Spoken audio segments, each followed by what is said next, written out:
né? Se você puder colocar o seu celular no modo avião para que você não seja incomodado. Eu creio, irmãos, Deus vai falar muito poderosamente conosco, com a igreja nessa manhã, muito poderosamente. Amém? Então, fica ligado no que Ele vai falar no seu coração. Okay? Eu não estou aqui para te ensinar nada. Eu creio no meu coração para compartilhar aquilo que Ele falou comigo, para eu falar com vocês. Tá bom? Então, Mateus 27, a partir do versículo 50. Está todo mundo pronto? Posso começar assim, tranquilo, para você não perder nada? Se precisar, eu espero. Mateus 27, 50. Ok? Diz assim: E Jesus, clamando outra vez com grande voz, entregou o Espírito. E eis que o véu do santuário se rasgou em duas partes, de alto a baixo, tremeu a terra, fenderam-se as rochas, abriram-se os sepulcros, e muitos corpos de santos que dormiam ressuscitaram. E saindo dos sepulcros, depois da ressurreição de Jesus, entraram na cidade santa e apareceram a muitos. Vamos ler de novo isso, irmãos? Agora eu quero que você, quando a gente lê de novo, eu quero que você conseguisse pontuar o que aconteceu depois que Jesus morreu, não é? Vocês estão percebendo aqui que essa é a cena que Jesus está ali na cruz, ele já está pregado na cruz, nos seus últimos momentos, então ele dá um grito, não é? Ele clama ao Pai naquele momento, não é? E aí ele entrega o Espírito dele, ele morre, ok? Isso que nós lemos. E eu queria que você pontuasse, à medida que a gente fosse lendo, os acontecimentos após a morte de Jesus. Vamos lá de novo? Vamos de novo agora, prestando atenção? Olha o que diz, Mateus 27, 50. E Jesus, clamando outra vez, com grande voz, entregou o Espírito. Eis que o véu do santuário se rasgou em duas partes, de alto a baixo. Tremeu a terra, fenderam-se as rochas, abriram-se os sepulcros, e muitos corpos de santos que dormiam ressuscitaram. E saindo dos sepulcros, depois da ressurreição de Jesus, entraram na cidade santa e apareceram a muitos. Meu Deus do céu, são milagres extraordinários. Eu queria orar com você, antes da gente entrar aqui no Ministério da Palavra, ok? Espírito Santo querido, em nome de Jesus nós colocamos a Tua Palavra diante do Senhor. Essa palavra escrita, para que o Senhor revele essa palavra no nosso coração, para que ela seja rema no nosso coração, seja uma palavra revelada, nós possamos compreendê-la e praticá-la, em nome de Jesus. Espírito Santo, se o Senhor não revelar essa palavra, nós perderemos o nosso tempo aqui, por isso que nós clamamos pelo Senhor, em nome de Jesus, fala no nosso coração, fala no nosso coração. Nos rendemos a Ti agora, nos rendemos à Tua sabedoria, nos rendemos à revelação da Tua palavra. Amém, amém. Então, queridos, eu tenho pensado muito, né? Já são 50 primaveras, né? Sou muito jovem ainda, mas já não sou tão menino também, né? E eu tenho percebido algumas coisas. Uma delas que eu tenho percebido é que a gente tem corrido atrás de tanta coisa. Eu digo a gente mesmo, todos nós. A gente corre atrás de tanta coisa, não é? E aí, a sensação que eu tenho, é o que eu tenho repetido aqui. A sensação que eu tenho é que às vezes a gente sobe, né, grandes muralhas na nossa vida, a gente faz um esforço tremendo e quando a gente finalmente consegue, a gente chega lá no topo daquilo que a gente queria tanto, a gente sente aquela frustração, aquele vazio, aquela impressão de que a gente subiu a muralha errada. Quem já sentiu isso aqui? Deixa eu ver aqui, ó. Acho que todos nós, né, irmãos? Sabe, é correr atrás do vento, não é? E assim, a revelação que eu creio que Deus tem colocado no meu coração, não é, pela palavra dele, irmãos, é que quem tem Jesus tem tudo. Sabe, se a gente entendesse isso, e essa é a minha oração por vocês hoje, irmãos, o resto viria a reboque. Quem está me entendendo? Não é? Porque olha só o que a Bíblia diz em Romanos 8:32. Aquele que não poupou seu próprio filho, Antes por todos nós o entregou, por todos nós. Ele entregou o seu filho, ele nos deu o seu filho. Porventura, ele não nos dará graciosamente com ele, ou seja, de graça, ok? Ele já deu o filho, ele já deu o filho por nós, ele não negou o que ele tinha de mais precioso, ele já nos deu. E sabe, é só uma questão da gente pensar, se ele já deu o maior, o melhor, o mais importante, ele não nos dará também de graça, sem que a gente faça tanto esforço para subir essa muralha. As demais coisas, ele diz, todas as outras coisas. Quem está comigo aqui? Amém? Diga assim comigo, bem forte, diga bem forte. Quem tem Jesus, já tem tudo, irmãos.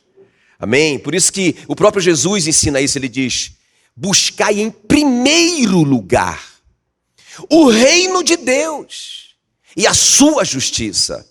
E essas coisas que vocês estão correndo atrás, vos serão acrescentadas. Ok? O apóstolo Paulo entendeu isso quando ele diz em Filipenses 3:10, tudo o que eu quero, a maior ambição da minha vida, o meu maior desejo, o meu maior sonho, olha o que ele diz, tudo o que eu quero é conhecer a Cristo e sentir em mim o poder da sua ressurreição. Então, queridos, eu quero compartilhar com vocês, nessa manhã poderosa, o que aconteceu, não é, após a morte de Jesus. Porque veja bem, irmãos, eu estou pensando assim, olha, o que eu estou pensando? Meu Deus, se Jesus fez isso na sua morte, essas coisas que a gente vai ver aqui, essas 4 coisas que a gente vai ver, meu Deus, o que ele pode fazer por nós agora em vidas, assentado à destra de Deus Pai, quem está me entendendo? E morando no nosso coração. Então, é muito forte. Então, irmãos, é só um vislumbre do que eu quero mostrar para vocês. Porque eu quero depois falar sobre a ressurreição, eu quero falar sobre a vida, Jesus reinando. Mas eu vou falar para vocês que quando Jesus morreu, já aconteceram 4 milagres extraordinários, meu Deus, que revelam o quão poderoso e suficiente Ele é para nós. Vocês estão me entendendo? Poderoso e suficiente. Quem tem Jesus já tem tudo. Não precisa mais correr atrás de nada. Tá suando à toa, escalando essas muralhas à toa. Vai se frustrar. Quem está comigo? Vamos ver então, vocês estão prontos? Para a gente ver, o poder é o meu tema com vocês, o poder da morte de Jesus. Vamos ver o que aconteceu quando ele entrega o Espírito, quando ele reclina a cabeça e morre. Meu Deus, se acontecer essas coisas, imagino o que a vida dele pode fazer. Amém? Vamos ver então comigo. A primeira coisa, o véu do santuário se rasgou em 2 partes, de alto a baixo. Primeira coisa, irmão, isso aqui é tão poderoso. Então, o véu do santuário se rasgou em 2 partes, de alto a baixo. Ou seja, não foi de baixo para cima, não é esse detalhe importante, porque poderia ter sido homem. Não, foi de cima para baixo, era uma estrutura muito alta e muito resistente, aquele véu, né? Não imagina, por favor, esse véuzinho que a Bíblia fala até da espessura desse véu. Era uma estrutura muito grossa, muito poderosa. Só quem podia entrar naquele lugar era o sumo sacerdote 1 vez por ano. Quem está me entendendo?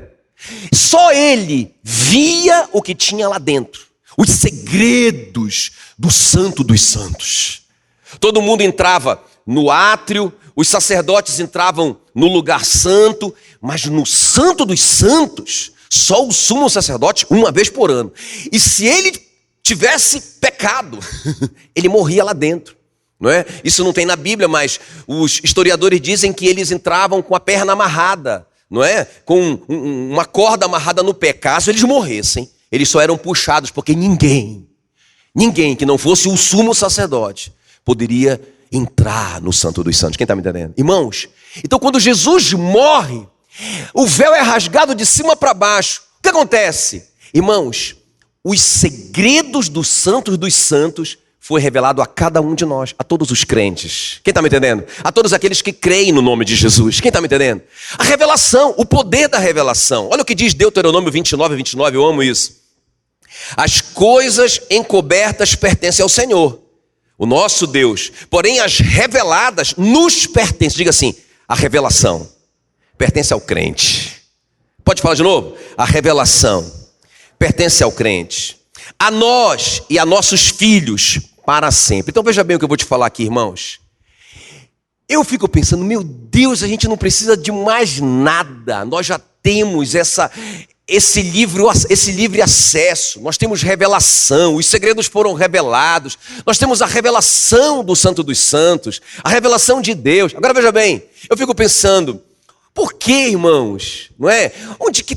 Que base essas pessoas têm? Eu acho que só pode ser mesmo muita imaturidade. Uma pessoa sair da sua casa, um crente, sair da sua casa porque ele está angustiado e ele subir lá no monte atrás de um profeta que é mais poderoso do que ele, para revelar para ele os segredos de Deus. Isso não consegue, eu não consigo entrar, não entra na minha cabeça. Porque quando eu leio a minha Bíblia, eu entendo, não é? Que, irmãos, cada um de nós tem essa revelação. Quem está me entendendo? Cada um de nós. Eu não sou melhor do que vocês porque eu estou aqui. Vocês não precisam de mim. Está entendendo? Eu vou lá com o pastor Jackson, porque ele deve ter mais revelação. Ei, você também tem. Foi aberto para todos nós. A primeira coisa que aconteceu após a morte de Jesus, irmãos, os segredos de Deus foram revelados para nós. Quem pode dar um glória a Deus bem forte? Aleluia. Não é? E sabe uma coisa interessante? Esse é o primeiro milagre dele após a morte dele. Qual foi o primeiro milagre de Jesus em vida? Transformou água em vinho. É verdade. Vocês concordam comigo que isso foi um grande milagre? Sim ou não? Irmão, isso foi muito poderoso. Ele transformou água em vinho. E quando o mestre Sala provou, ele disse, eu nunca vi na minha vida, nunca provei na minha vida um vinho tão maravilhoso, tão saboroso quanto esse. O que é isso? Não é? Mas veja bem, irmãos, esse milagre de Jesus aqui, que foi o primeiro após a morte, é muito maior do que o primeiro durante a vida dele. Por que eu te digo isso? Porque, irmão, ele estava morto. Ele estava pregado. Ele não podia sair de lá para dar uma ordem, para tocar. Ele não podia orar. Ele não podia fazer nada. Mas só a vontade dele, quando ele morre, a vontade dele é tão poderosa que o véu que separava o homem de Deus é rasgado. Quem está me entendendo? Que tremendo. Então, irmãos, quão poderoso é esse milagre? Quão poderoso. Ele abriu caminho para a presença de Deus. Você não acha isso tremendo? O que nós precisamos mais do que isso, irmãos? Cada um de nós tem esse direito de ir na presença de Deus. Cada um de nós. Eu não sei se vocês estão empolgados com isso como eu estou. Amém, queridos? O que eu preciso fazer para entrar na presença de Deus? Me ensina aí, pastor. Nada. Jesus já fez. Ele rasgou o véu. Está aberto. O que eu preciso fazer é ir lá. É ir lá. Irmãos, isso é tremendo demais. Por que eu posso ir lá agora? Porque, irmãos, ele se fez pecado no meu lugar para que eu fosse feito a justiça de Deus. Então eu posso ir. Eu estou limpo. Quem está me entendendo? Ih, pastor, mas eu pequei. Não te arrepende, irmão. E vai lá. Meu Deus do céu. Por isso que ele diz lá em João 14:6, eu sou o caminho, aleluia. Eu sou o caminho, a verdade e a vida. Ninguém vem ao Pai, a não ser por mim. Ele é o caminho. Ele é o caminho. Diga, Jesus é o caminho. E Hebreus 10:19 ele diz, tendo, pois, irmãos, intrepidez, coragem, para entrar no Santo dos Santos, pelo sangue de Jesus, pelo novo e vivo caminho que ele nos consagrou pelo véu, isto é, pela sua carne. Ele é o caminho. Ele é o caminho. Meu Deus do céu, tenha intrepidez. tenha coragem, tenha ousadia. Você pode entrar a hora que você quiser. Quer entrar agora? Espera só eu terminar para você. Você pode entrar a hora que você quiser, não tem horário. Está aberto para você, meu irmão. Você não considera isso poderoso demais? Você pode entrar na presença de Deus a hora que você quiser. Entende? Então por isso que eu acho assim, meninice espiritual, a gente depender de um homem, de um ser humano poderoso, para a gente adquirir coisas de Deus, ou ganhar o favor de Deus. Aquele homem tem que colocar a mão na minha cabeça, para que eu receba. Irmão, não tem isso. Diga glória a Deus. Não tem isso. O véu foi rasgado, a revelação está aberta para você, e o caminho está aberto para você também, em nome de Jesus. Pelo novo e vivo caminho. Aleluia. Esses dias eu terminei de ler ontem um livro chamado Cheio de Graça e Verdade, do Atmani. Irmão, recomendo demais esse livro. Meu Deus. Meu Deus. E ele conta uma história que eu achei muito tremenda. Ele conta uma história real, né, de uma família que há muitos anos, né? O Atmani viveu aí, o ministério dele foi lá por 1930, né? E eu sou fãzão dele, mas fica para o próximo eu explicar isso aí. Mas assim, ele conta que uma família que morava no leste, né, no extremo leste dos Estados Unidos, uma família pobre e tal, e aí, de repente, essa notícia de que lá no oeste dos Estados Unidos, do outro lado dos Estados Unidos, pensa, não é? Do outro lado, naquela época, sem trem, não tinha como eles atravessarem, a não ser por navio, para eles chegarem lá do outro lado, não é? E aí o marido dela, amor, o único jeito para nós, eu vou tentar, não é? E ele foi. Irmão, não tinha celular, não tinha telefone. O que eles conseguiam era, com muita dificuldade, o telégrafo, né? O telegrama, né? Para alguns jovens isso aí é só história, né? Mas a gente ainda passou alguns telegramas, né? Agora veja bem, depois de um ano ela recebe um telegrama do marido. E você sabe que era cobrado por palavra, né? E aí ele colocou assim, venham ouro. E ela entendeu. Ela juntou a mala que ela tinha, e eles tinham um filho de aproximadamente 7 anos. E aí eles embarcaram numa viagem de muito, muito tempo. Não é para o leste dos Estados Unidos, para o outro lado, né? Pensa, tudo, os barcos a vapor, tudo muito, muito difícil. Então, depois de muito tempo no barco, ela estava assim numa espécie de um camarote com a criança, e ela ouviu uns barulhos, parece de explosão. Ela entendeu que era pirata. Tinha muito pirata naquela época. E ela se trancou lá dentro com medo. Mas aí, irmãos, ela começou a sentir cheiro de fumaça. E ela saiu ali daquele lugar, daquele quartinho ali. E ela descobriu que não era nada de pirata. O navio estava afundando. Não é? Só que quando eles conseguiram, ela e o filho, chegar lá em cima, no convés, né? Aí ela viu que todos os botes já tinham sido liberados e só tinha um indo ali ainda, mas estava muito lotado. E ela lá em cima gritando, desesperada com o filho, e o rapaz disse, só pode um, só tem vaga para um, não é? Rapidamente ela pegou onde estava o endereço do pai do menino, o nome dele, tudo, onde ele podia encontrar o menino, e ela baixou ali e falou para ele, pegue esse papel.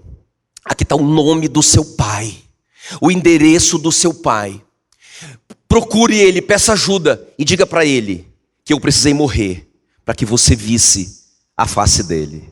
Meu Deus do céu. Meu Deus. Irmãos, foi exatamente isso que aconteceu. Jesus morreu para que eu e você, apesar de nós, pudéssemos ver a face do nosso papai. Aleluia! Glória a Deus, glória a Deus.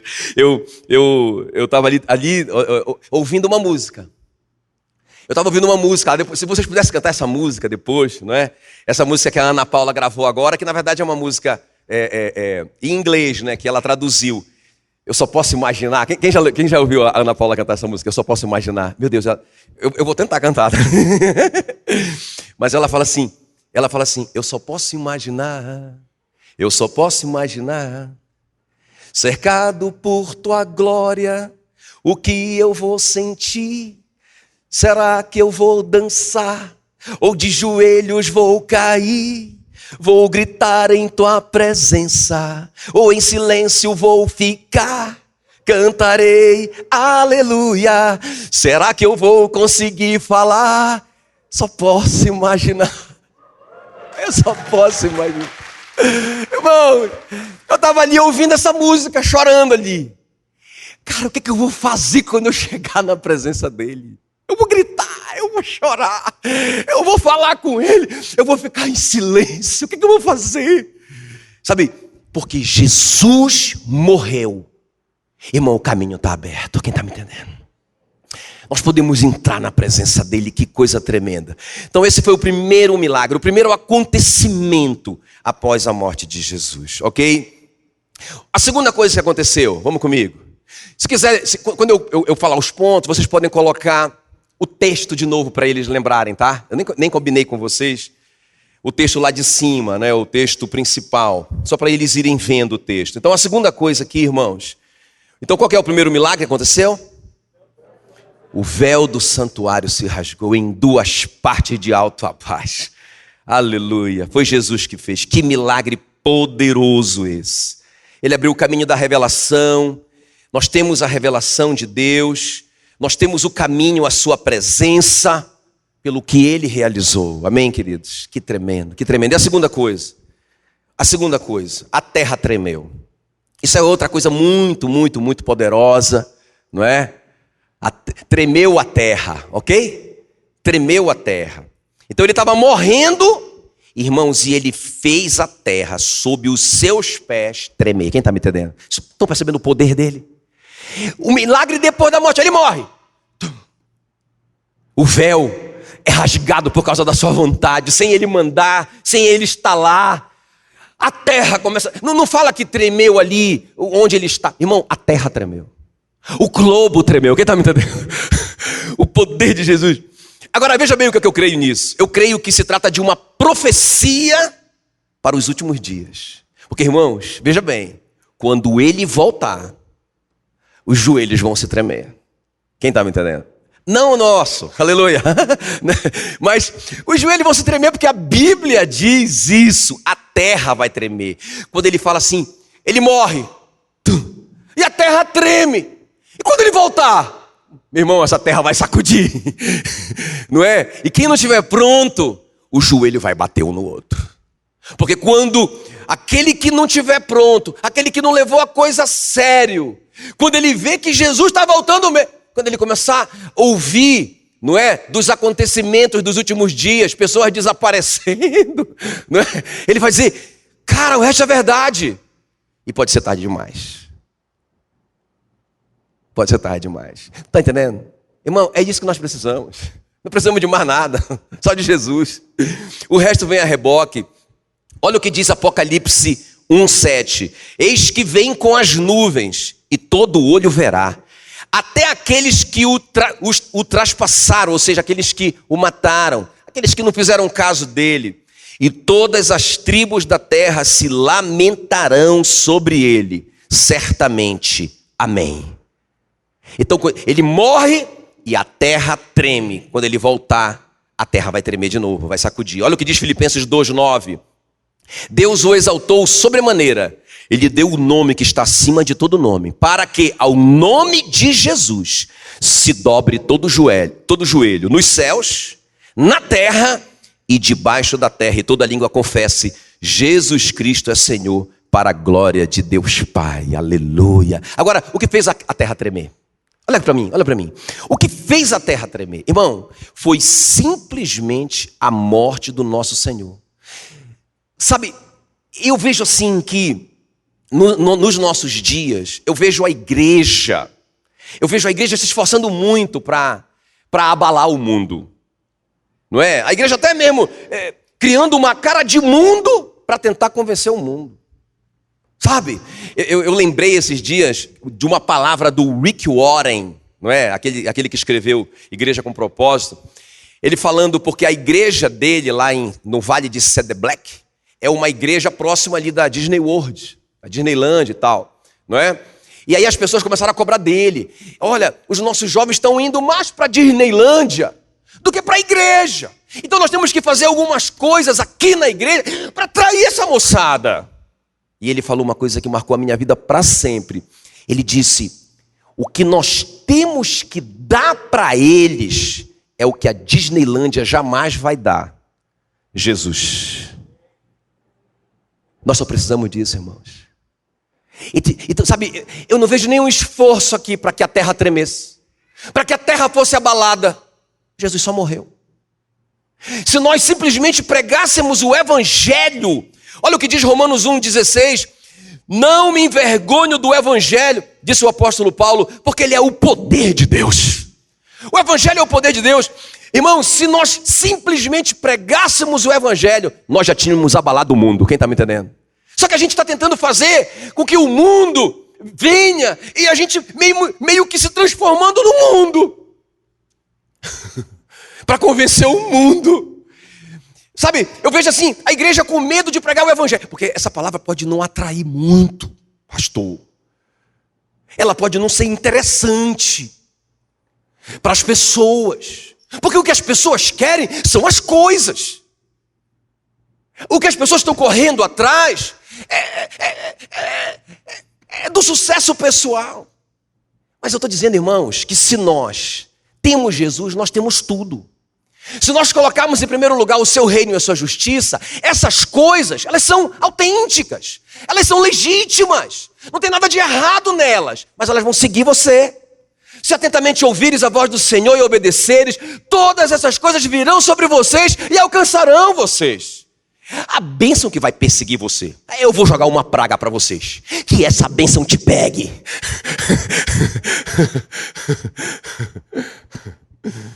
Quem está me entendendo? Eu acho tremendo isso, irmão. Foi simples assim. Simples assim. Quem está me entendendo? Eu gosto de um texto, eu amo esse texto de 1 João 2, 15 a 17. Amo esse texto, que diz assim, olha para mim. Concentra aqui, Não ameis o mundo, nem o que há no mundo, a Bíblia diz. Não ameis o mundo, nem o que há no mundo. Meu Deus, muito forte isso, né? Veja como que a igreja tem amado o mundo, ao invés de amar o Senhor. Se a gente estivesse amando o Senhor, pregando o evangelho simplesmente, a terra já estava abalada.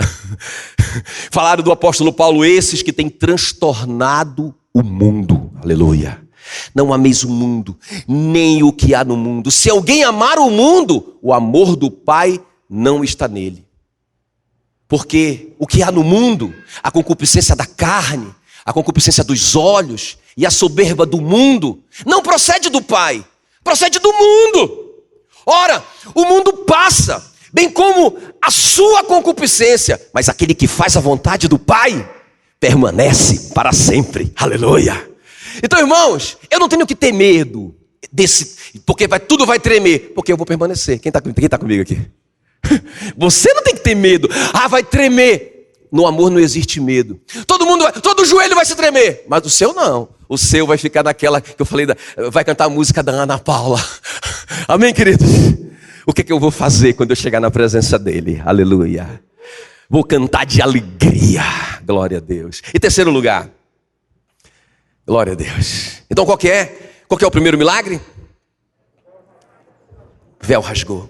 Você recebeu revelação. O caminho foi aberto para você. Você não precisa de ninguém para entrar na presença de Deus. Você pode entrar. Fique à vontade. Fique à vontade. A casa é sua. Amém? Até porque a casa é você mesmo. Eu fico impressionado, né? Como que as pessoas não leem a Bíblia, né? O cara vai lá do outro lado da cidade, lá do outro lado do estado, atrás de um profeta, para fazer ele entrar numa casa que é ele mesmo. Quem está comigo aqui? Olha, eu queria entrar na presença de Deus. Por isso que eu estou te contratando aqui, tá bom? Se eu entrar na tua presença, se eu entrar na presença dele e eu resolver todos os meus problemas, eu vou até te dar uma oferta. Irmão, você é a casa dele. E o caminho para ele está aberto para você. Ah, pastor, o senhor não acredita em profeta? Acredito. Acho que o profeta, ele vai confirmar coisas que o Espírito Santo já está falando no seu coração. Quem está me entendendo? Amém? Se você começar a desfrutar desse relacionamento, irmão, muito profeta vai cair por terra. Porque quando ele falar uma coisa para você, você vai dizer, ih, tá fora. Isso não tem nada a ver com o que eu e o papai estamos conversando ultimamente, hein? Sai fora, vai morrer para lá. Ok? Então a terceira coisa, queridos. Fenderam-se as rochas. Meu Deus do céu. Olha esse terceiro milagre. O insensível se sensibilizou. Não é? Até as rochas se partiram ao presenciar a morte do Senhor. Meu Deus do céu. Sabe o que significa isso, irmão? Toda obstinação e dureza de coração serão conquistadas pela morte de Jesus. Sabe, irmãos, ninguém pode resistir, é isso que eu estou pregando para você hoje. Ninguém pode resistir a esse amor, ok? Quando a gente vê o amor de Deus na morte de Jesus na cruz, meu irmão, isso olha, eu estou pregando aqui, estou vendo pessoas chorando, estou vendo lágrimas nos olhos, ninguém pode resistir a esse amor, é muito forte. Tem um cara na Bíblia que tinha um coração tão duro, tão maligno, não é? Irmão, não tinha jeito para esse cara quebrantar o coração. Esse não, esse era impossível. Sabe como é o nome dele? Um tal de Saulo de Tarso. A Bíblia diz em Atos 8:1 que ele respirava. Ele respirava ameaças e morte contra os discípulos do Senhor. O cara odiava a igreja e os irmãos, não é? Ele liderou o apedrejamento do Estevão, não é? O primeiro mártir da igreja. Meu Deus do céu, ele estava lá, ele era o chefe, mandou matar o cara, porque o cara estava pregando o evangelho. O Estevão disse, ele abriu os olhos e ele viu Deus sentado no trono, Jesus à sua direita. A Bíblia diz que ele estava cheio do Espírito Santo, e ele começou a dizer isso. Os caras disseram, você está blasfemando. O apóstolo Paulo, mata esse camarada. E mataram Estevão. Ele estava lá, ele era o chefe. Por que eu sei que ele era o chefe? As roupas daqueles que apedrejaram foram colocadas aos pés desse homem chamado Saulo. Um perseguidor implacável, não é? Inclusive a conversão dele se deu numa perseguição dele à igreja. Ele estava lá, Atos 9, perseguindo a igreja, porque ele queria prender os líderes da igreja. Ele levou uma tropa, muitos homens, ele chegou lá. Só que aí, meu, ele se surpreendeu com uma luz. Não é? Meio-dia, uma luz mais forte do que o sol derrubou ele no chão, não é? E ele ficou cego, sabe? Pensa bem, irmão, e esse cara, irmãos, é tão lindo, porque ele escreveu, esse camarada, o Saulo de Tarso, não é? Que é o mesmo apóstolo Paulo, não é?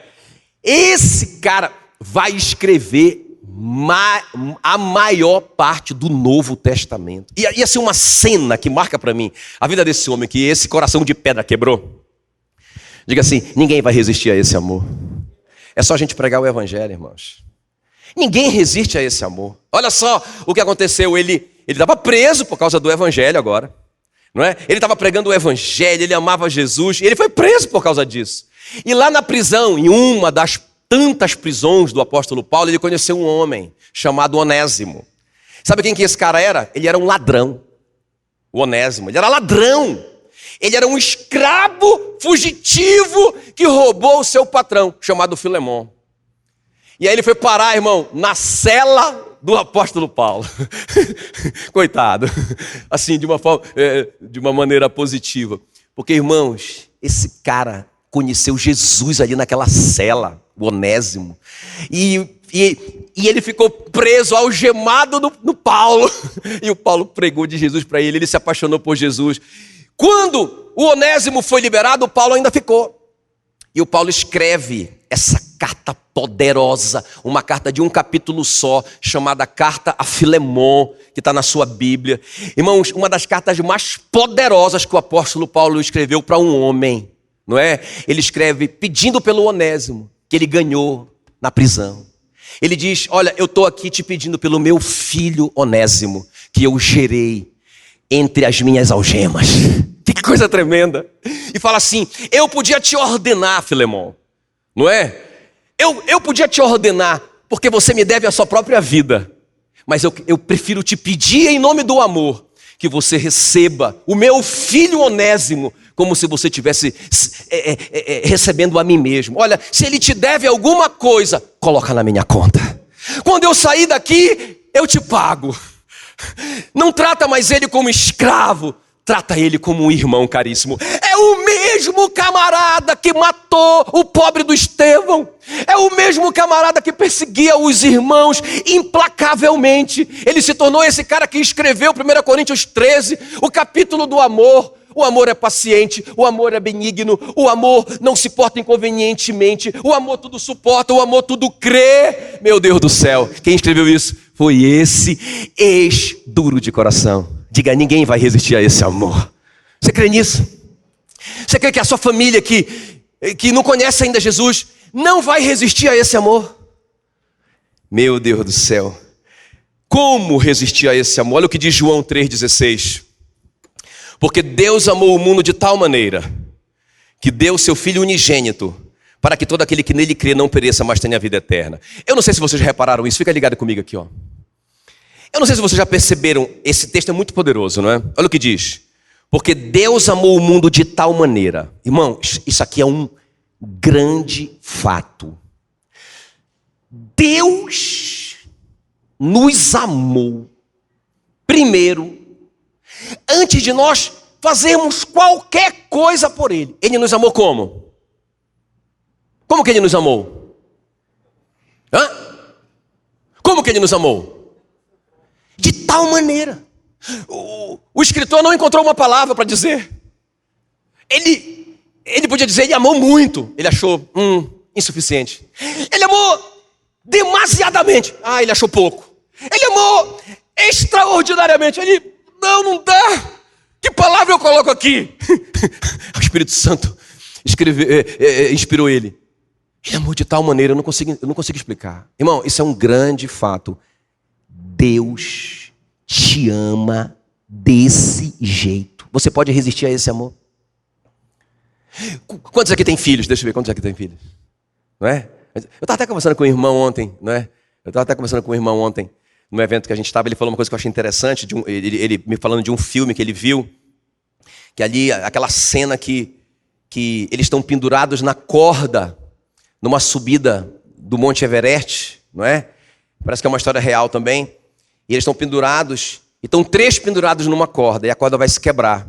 E o pai que está lá embaixo, que é o último, não é? Em cima tem uma criança, em cima tem o filho desse pai, e acima tem a irmã, né, desse filho, ou os 2 filhos do pai.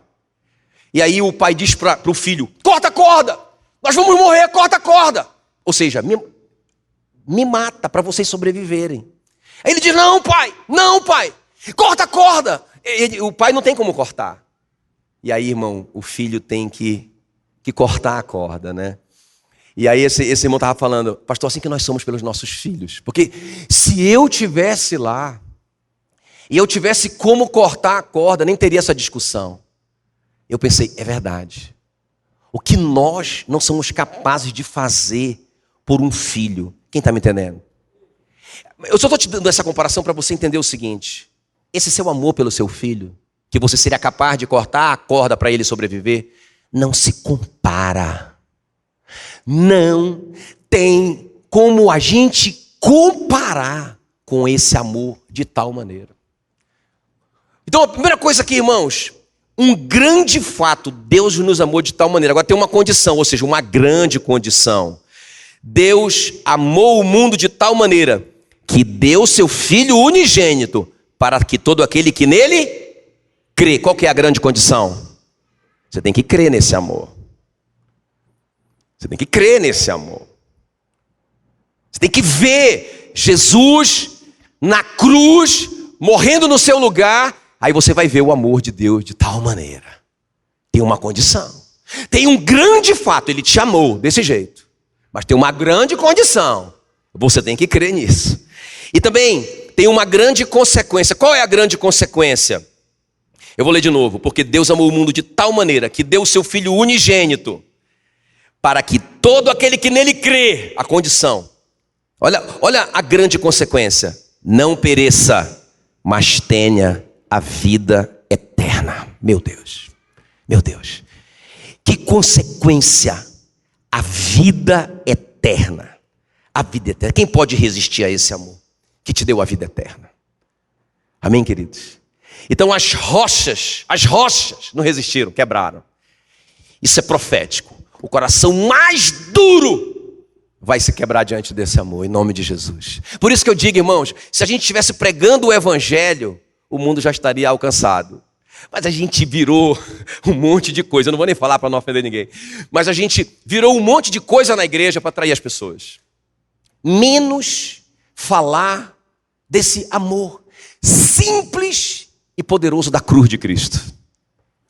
Nem sei se você está gostando dessa palavra. Porque não se prega essa palavra na igreja. Não é? Mas, irmãos, esse é o evangelho simples. Que nos dá vida eterna. Quem está me entendendo?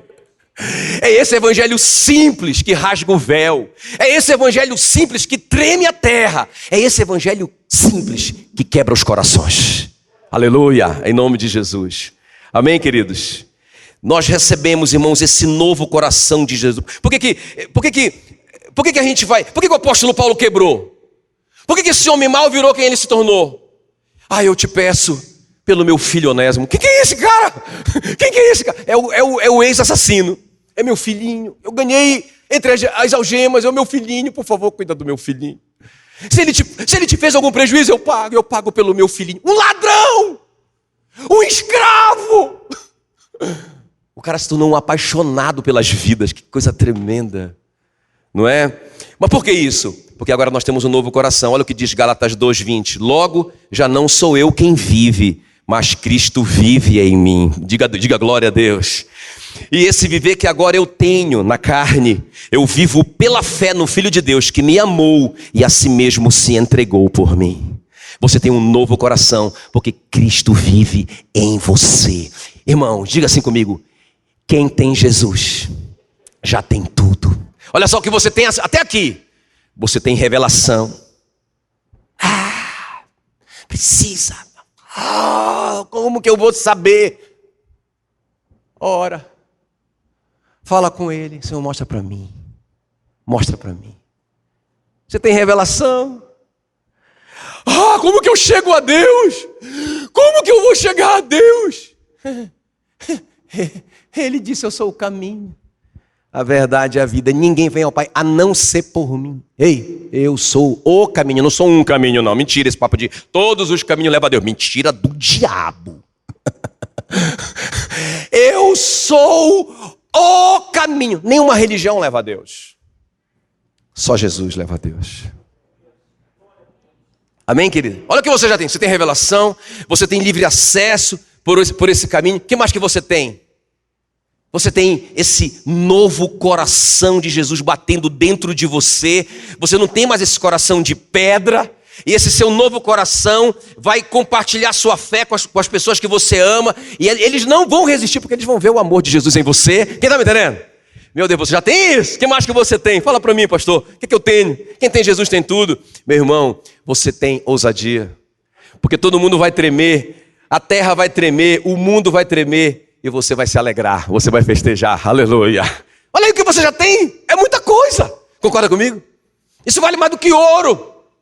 Vale mais do que toda a riqueza do mundo. Vale mais do que qualquer conquista que você possa ter. Vocês estão me entendendo? Não adianta nada, irmão, o homem ganhar o mundo inteiro e perder a sua alma.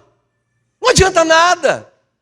Não adianta nada ele ter sucesso de 100 anos aqui na terra e viver uma eternidade sem Deus. E último lugar para a gente orar. Vamos terminar bem no horário. Aleluia. 9h15. Glória a Deus. Então, a última coisa para a gente orar. O que aconteceu? Coloca meu texto lá. Coloca meu texto para a gente ler tudo. Deixa tudo. Eis que o véu do santuário se rasgou em 2 partes de alto a baixo. Beleza, vocês já entenderam isso? Tremeu a terra. Você entendeu isso também? Fenderam-se as rochas. A rocha representa o coração duro. E abriram-se os sepulcros.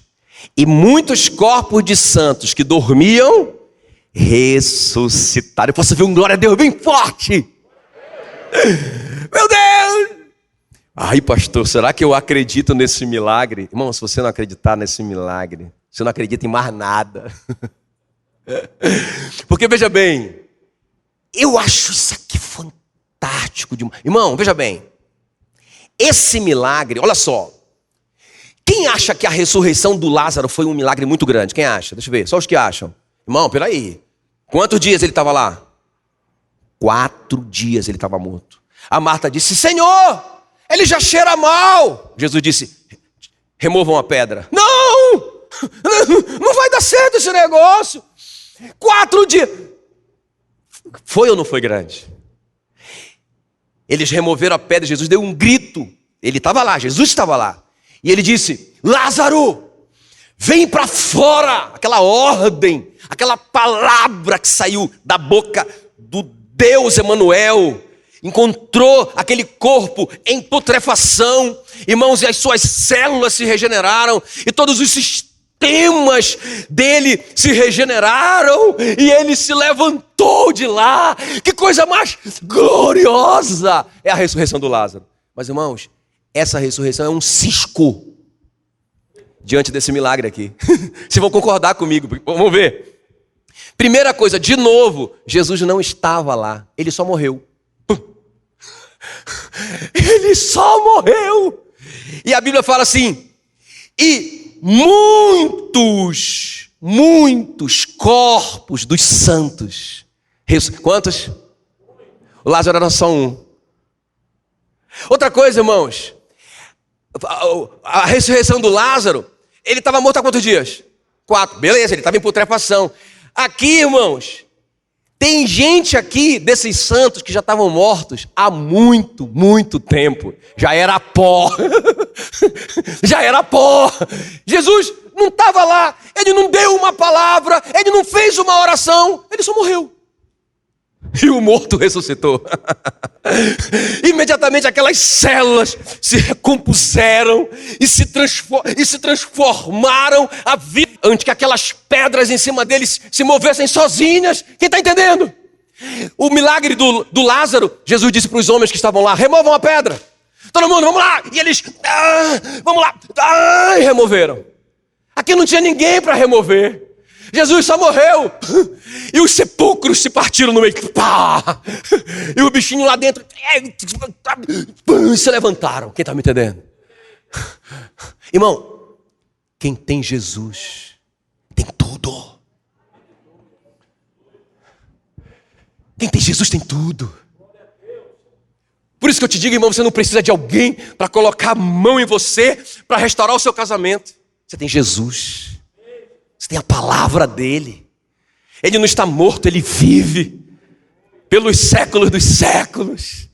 Ah, eu não preciso de conselho? Claro, preciso. Na multidão de conselheiros tem sabedoria. Mas nenhum homem pode resolver seu problema, meu irmão. Nenhuma estrutura governamental pode resolver seu problema.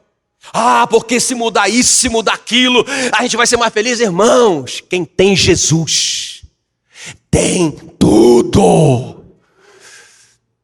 Quem está me entendendo que esses caras que nós estamos falando aqui agora, não é? Quando Jesus está ali, e quando Jesus morre, irmãos, eles estão debaixo do poder do Império Romano. Pensa na injustiça, pensa na escravidão que aquele povo vivia. Pensa, irmão, na miséria que o povo de Israel vivia debaixo da opressão dos romanos. Mas Jesus morre, e aqueles que estavam mortos, que não tinham esperança nenhuma para eles, ressuscitam. O que pode ser mais difícil do que ressuscitar? Ah, pastor, eu tenho uma dívida. Você prefere morrer então, do que ter essa dívida? Eu digo que a pior coisa é morrer, meus irmãos. Não é verdade? Você está vivo, ainda tem jeito. Qual que é o seu grande problema? Fala aí para mim. É igual desses caras aqui que já eram pó, estavam mortos há muito tempo. Qual que é o seu grande problema? Ah, é o governo. Irmão, Você tem Jesus? Você tem tudo. Ele morre. E aqueles mortos voltam à vida, e nem as pedras em cima deles puderam resisti-los. Eu quebrarei as portas de bronze, diz o Senhor, despedaçarei os ferrolhos de ferro e te mostrarei os tesouros escondidos e as riquezas encobertas, para que saibas que eu sou o Senhor e eu te chamo pelo nome. Aleluia! Meu Deus, que coisa mais tremenda. Irmãos, eu leio isso e eu fico pulando lá na minha casa. Digo, meu Deus, esse Jesus que eu sirvo é muito poderoso. Até morto, ele está grudado na cruz. Na sua maior fraqueza, ele opera um milagre desse tamanho. Imagina agora na sua maior força, assentado à destra de Deus. O que ele não pode fazer por você, meu irmão? O que é impossível para você mesmo? Fala aí para mim. Não consigo entender, irmãos. Não consegue entrar na minha cabeça, entende? O crente deveria andar assim, ó. Os caras iam dizer assim, você tá doido, cara? Cara...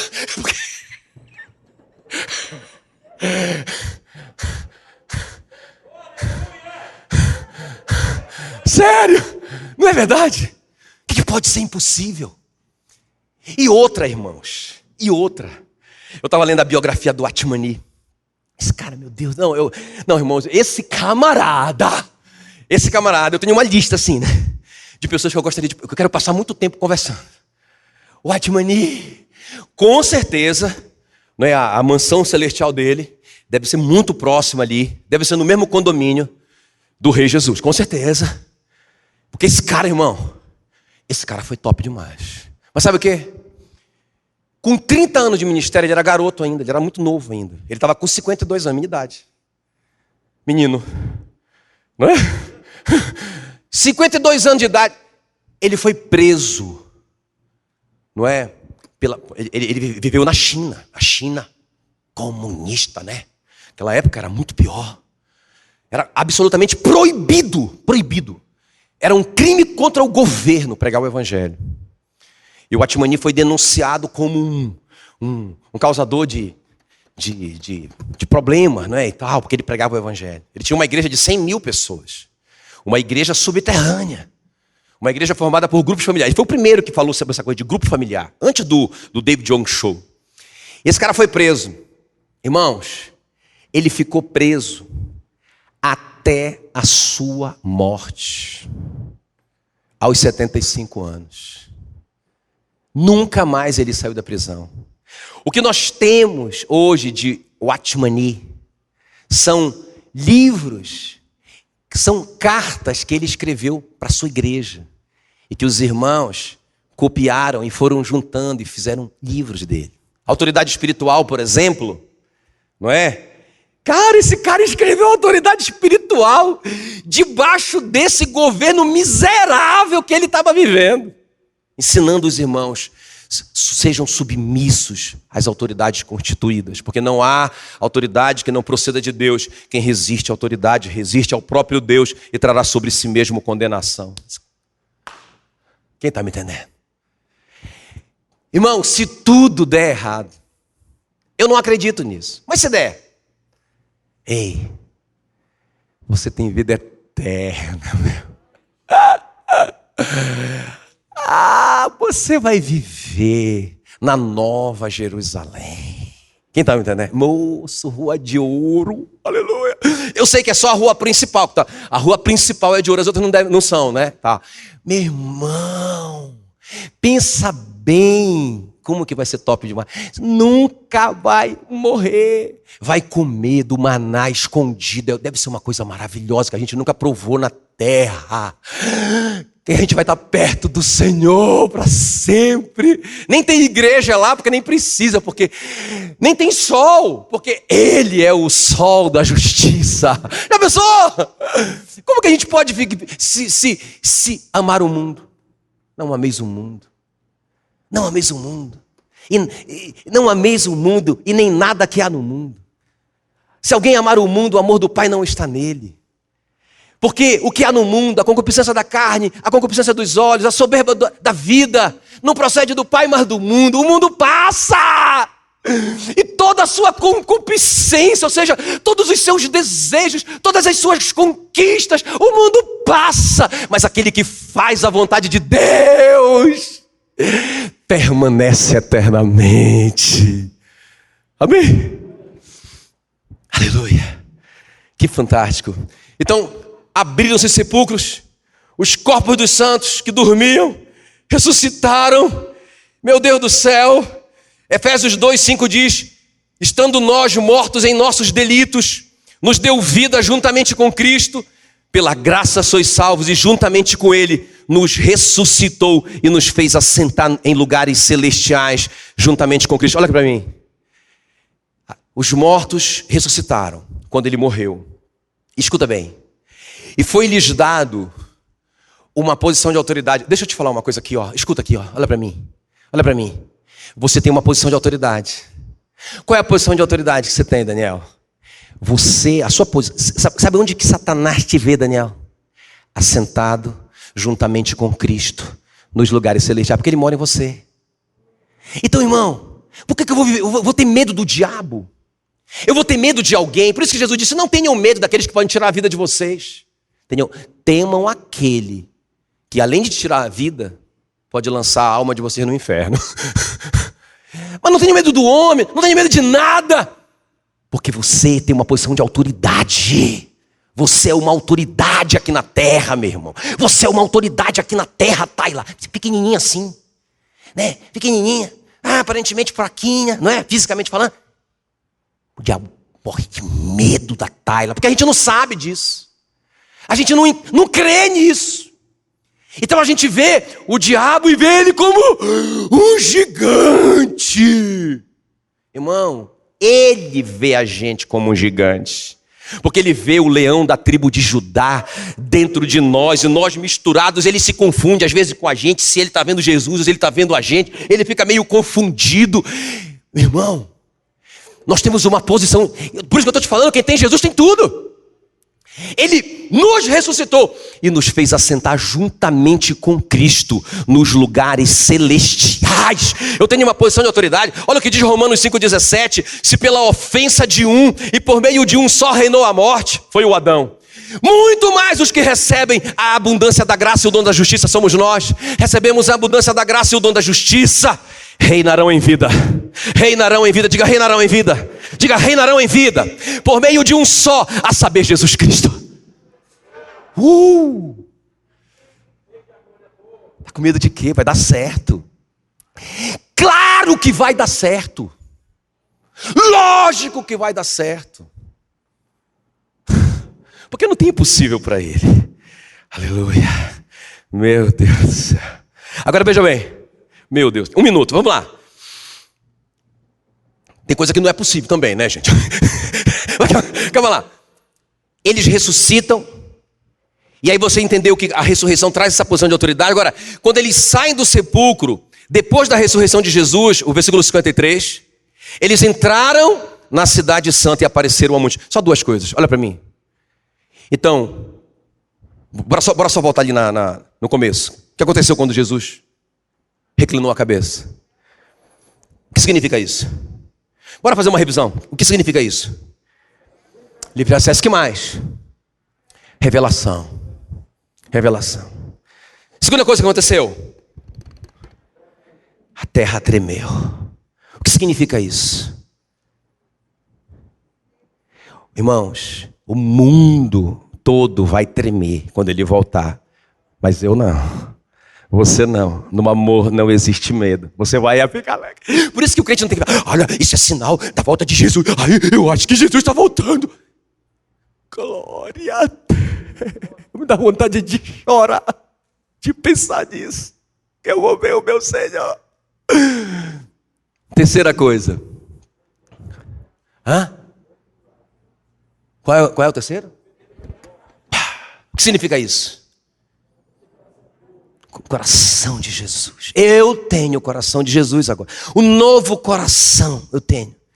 E por isso que eu vou amar as pessoas. E esse amor que eu tenho por Jesus, que eu vou contar para as pessoas que é o evangelho, vai quebrar o coração das pessoas. E último lugar, o que é que vai acontecer? Sepulcros vão se abrir. O que é que vai acontecer? Os mortos vão sair. Significa isso? Uma posição de autoridade. Eu ressuscito com ele, eu estou assim. Por isso que o apóstolo Paulo disse, tudo que eu quero, Filipenses 3,10, é sentir em mim o poder da sua ressurreição. Entende? Então, é uma posição de autoridade. Agora, o que eu quero terminar dizendo para vocês é importante. Veja bem. Então, eles saíram do sepulcro. Então, o sepulcro se abriu. Eles saíram do sepulcro e para onde eles foram? Para a cidade santa. Eu quero te dizer essas duas coisas só para terminar. Irmão, o que é sair do sepulcro? Eu tenho falado várias vezes aqui. Eu não sou salvo por obra. Mas quando eu ressuscito, quando eu recebo esse novo coração, essa nova natureza, eu saio do pecado. A Bíblia várias vezes compara o pecado com a morte. Então, irmãos, eu não vou fazer nada para ser salvo. Vocês são salvos pela graça, mediante a fé. Isso não vem de vós, é dom de Deus, para que ninguém se glorie. Mas vocês foram feitos para fazer boas obras. Então veja bem, ou seja, obedecer. Então se eu não consigo sair daquela coisa, eu fico naquele sepulcro. Ei, o sepulcro se abriu, sai daí, moço. O que você está fazendo aí? Ei, ele morreu, o sepulcro se abriu, te levanta. Não, mas é que eu estou gostando desse cheiro, pastor. Gosto do cheiro de morte. Quem está me entendendo? Então, irmãos, a Bíblia diz, o pecado não terá domínio sobre vós. Então sai daí, irmão. Tem alguém me entendendo ou não? Não consigo. Papo furado. Sai daí. Qual foi a primeira coisa que eles fizeram? Eles saíram. Eu não vou ficar nominando, né? Pecado, porque eu acabo acertando o seu. Você vai dizer que fui eu sabia. Não. Sai daí, ok? Beleza. E a segunda coisa que eles fizeram quando eles saíram, o que eles fizeram? Eles foram para a cidade santa. Nós sabemos que a nova Jerusalém, não é? Ou melhor, que essa Jerusalém atual, essa Jerusalém terrena, é a tipologia da nova Jerusalém que vai descer do céu. Amém? Ela vai descer. Tem outra palavra, né? Não fala que a gente vai para um lugar, fala que ela vai descer. E essa terra, o que o apóstolo Paulo fala, é que ela só está esperando a manifestação dos filhos de Deus para ela se renovar. Sabe, vai ficar tudo lindo. Bom, aí é outra história. Mas eu quero te dizer o seguinte, irmãos. Se você crê assim ou não. Tá. Não, pastor, eu creio que a Nova Jerusalém é outro lugar, no céu, beleza, tá. Não, pastor, eu creio que a Nova Jerusalém vai descer e aqui vai se transformar, beleza.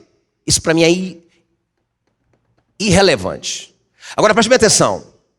O que é relevante é que a Jerusalém atual, não é? E a Nova Jerusalém apontam para a igreja. Olha aqui, ó. Quando a gente ressuscita, quando a gente realmente recebe essa vida nova dentro de nós, uma das primeiras coisas que acontece, irmãos, a gente quer congregar. Esse papo furado, porque não precisa de igreja, não sei o quê. Irmão, esses camaradas, olha, eu estou orando para eles converterem. Porque, irmãos, é uma necessidade congregar. Olha, eu estou aqui desde o começo da pandemia, pregando aqui. Às vezes só eu e o Patrick. Eu prego. Irmão, eu saía na quinta-feira, né? Arrasado. Eu não sabia por quê. Falei, Patrick, eu não dou conta disso. Eu preciso da igreja para eu olhar nos olhinhos deles. Para eu dar um abraço, nem que seja assim de faz de conta. Eu preciso congregar. Falei, Patrick, vamos gravar domingo de manhã. Vai dar muito trabalho, pastor. Patrick, me ajuda aí, cara. Eu não aguento isso, bicho. Não é? Irmão, a primeira coisa que eles fizeram, sai do sepulcro! Eles podiam ir para qualquer lugar. Você concorda comigo? Vou voltar. Quando eu morri, eu estava fazendo uma fazenda lá não sei aonde. Eu estava construindo não sei o quê. Eu vou lá na minha empresa. Eles foram para a igreja.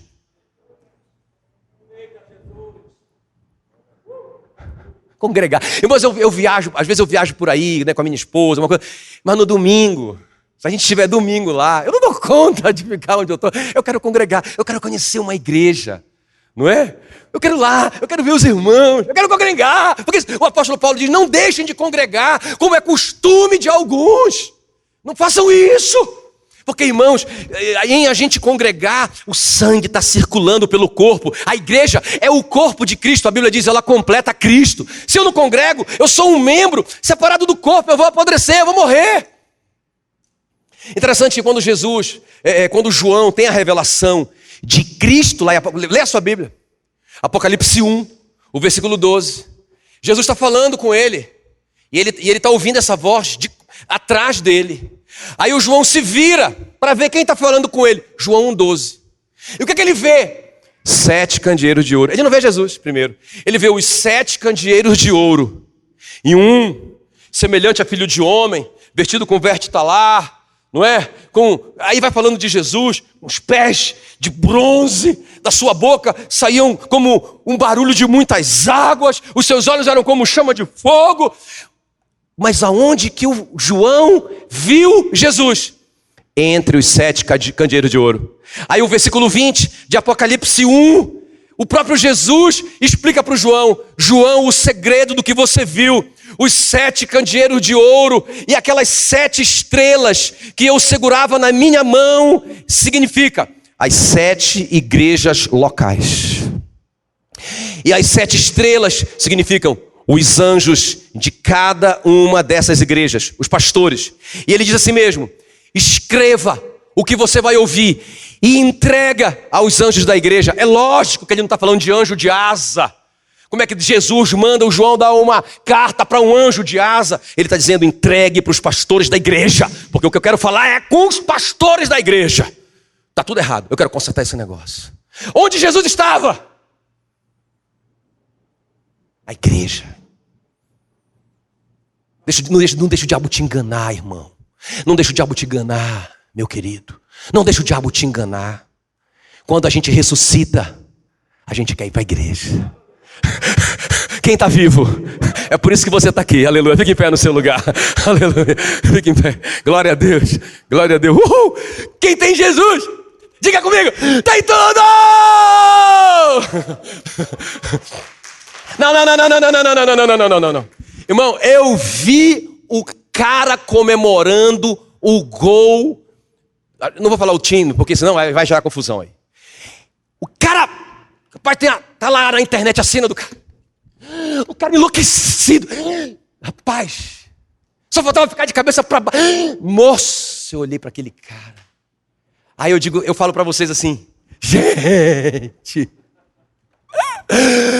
gente, quando Jesus só morreu, depois eu vou falar da ressurreição, quando ele só morreu, o véu se rasgou, a terra tremeu, os sepulcros se abriram, as pessoas ressuscitaram. Aí eu digo, gente, quem tem Jesus tem tudo. E vocês me vêm com... Irmão, eu quero maior do que aquele gol lá. Vamos lá, de novo? Vamos de novo, só pra gente terminar? Vamos lá? A gente vai terminar assim hoje, ok? Vamos lá. Vamos lá. O gol vai ser quando eu disser assim, ó. Quem tem Jesus tem tudo. Aí vocês vão... Vou repetir. Quem tem Jesus tem tudo!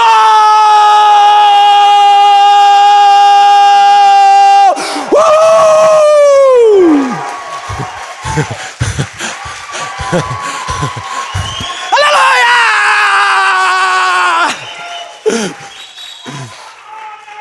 Beijo no coração.